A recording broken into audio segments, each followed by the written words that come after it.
The gas station, located in the middle of nowhere, is dimly lit with flickering fluorescent lights. A thunderstorm rages outside. Jason and Emma pull up in their car, low on fuel. Emma, nervously, "I don't like the look of this place, Jason. Can't we go somewhere else?" Jason, reassuring, "Relax, Emma. It's just a gas station. I'll quickly fill up and we'll be on our way." Jason and Emma enter the gas station, greeted by Sam, 50s, mysterious, behind the counter. Sam, grinning. "Stormy night, huh? What can I get you folks?" Jason, pulling out his wallet. "Just a full tank, please." Emma whispers to Jason, "There's something off about this place. Let's hurry." Jason dismisses Emma's concerns and continues with the transaction. As Emma browses the shelves, she senses a presence watching her. She turns around but sees no one. As Jason pays, he notices strange symbols etched on the counter's edge. He brushes it off as odd decorations. Sam, staring at Jason intently. "You folks headed far?" Jason, trying to sound casual. "Just a road trip. We're heading out of town." Sam, cryptically. "Be careful out there. There are things lurking in the dark." Jason and Emma exchange curious glances, but decide not to question further. Emma continues to feel uneasy and starts hearing whispers coming from the back of the gas station. She follows the sound, growing more apprehensive with each step. Emma enters the storage room, where she finds an old photo album. As she flips through the pages, she discovers pictures of people she's never seen before. The last page contains a picture of Jason and herself with the words, "The night we arrived." Emma whispers to herself, "This is impossible. We just got here." Emma rushes back to Jason, clutching the photo album tightly. Emma, urgent. "Jason, we need to leave now. This place is wrong." Jason, confused. "What's going on, Emma?" Emma, showing the photo album. "Look at this. It's us, but it can't be. We just got here." Jason, skeptical. "This must be some kind of prank." Suddenly, the lights go out, plunging the gas station into darkness. Jason and Emma huddle together, trying to find their way out.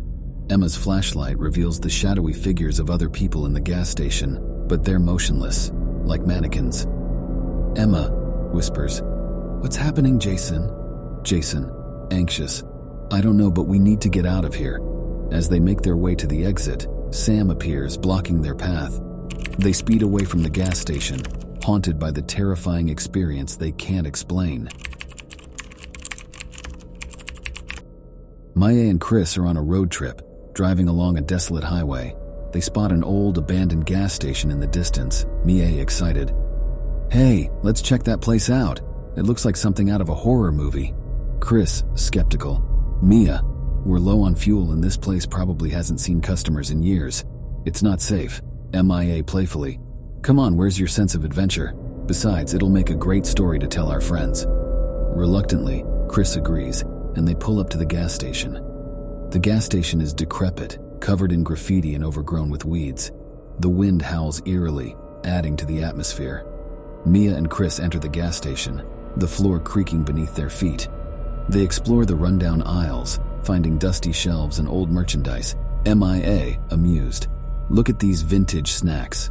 Wonder how old they are." Chris, unamused, "We should focus on finding some gas and get out of here. This place gives me the creeps." Mia finds an old gas pump in the back and excitedly turns the handle, but nothing comes out.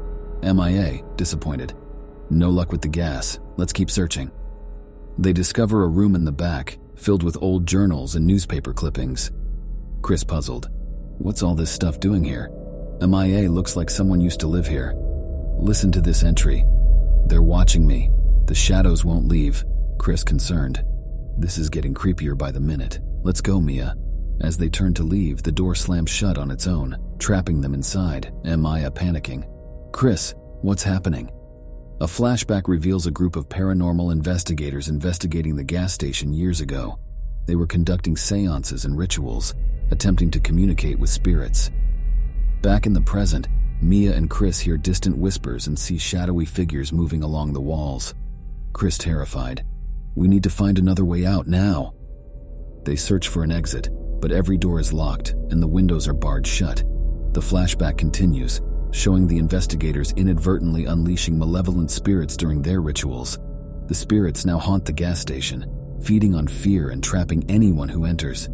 Mia and Chris desperately try to find a way to escape, as the gas station feels colder, and the shadows grow more menacing.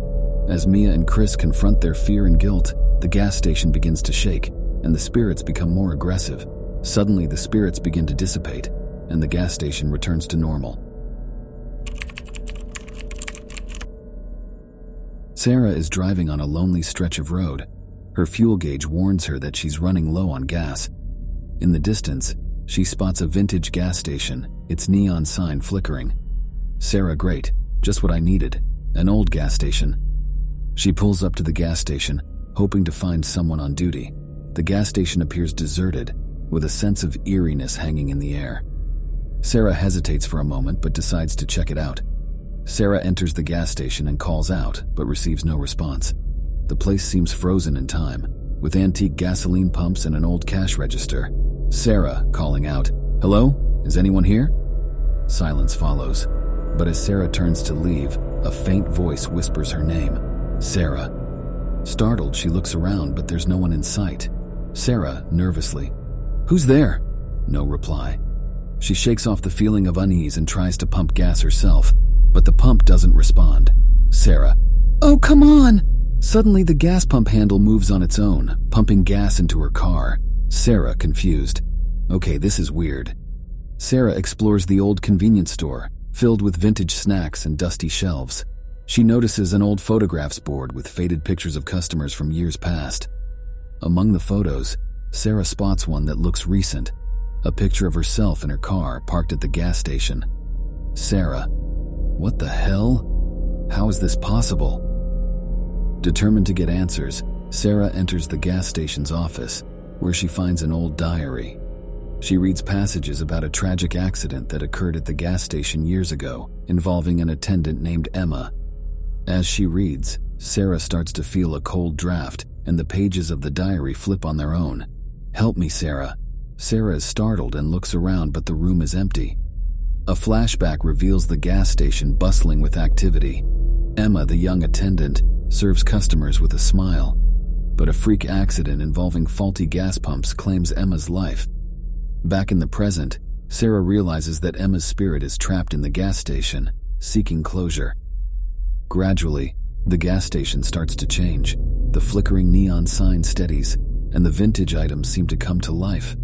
The flashback reappears, showing Emma's spirit finally finding peace, embracing the light and moving on. As the flashback ends, Sarah feels a sense of calm and closure. The gas station becomes quiet, and Emma's spirit is no longer bound to the place. As Sarah drives away, she glances back at the gas station, now peaceful and still.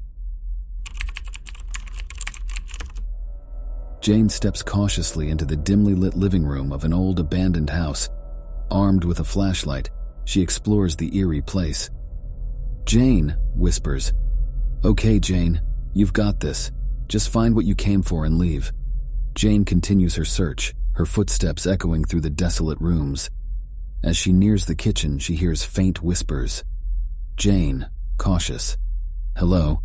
Is anyone there?" The whispers grow louder but remain indecipherable. Undeterred, Jane follows the sound. Jane discovers a locked door leading to the basement. The whispers seem to emanate from behind it. Jane, curious. What's down there? Ignoring her instincts, she finds a key nearby and unlocks the door. The basement is dark and damp, filled with shadows that seem to dance in the flickering beam of Jane's flashlight. Jane, bravely, "Show yourself." The whispers become more distinct, forming a melodious tune. Jane follows the sound deeper into the basement. Jane enters a small, candlelit room with a sense of tranquility amidst the decay. A piano stands in the corner, playing the haunting melody on its own. Jane, this can't be real. A figure sits at the piano, its face hidden in shadows. The figure continues to play, seemingly unaware of Jane's presence. Jane slowly approaching. "Who are you?" The figure turns to face her, revealing an old woman with captivating eyes. Old woman softly. "I am the spirit of this house. I've been waiting for you." Jane, confused. "Waiting for me? Why?" Old woman. "This house is my prison. I cannot move on until someone sets me free." Jane. "How do I do that?" Old woman. "This locket belonged to me in life.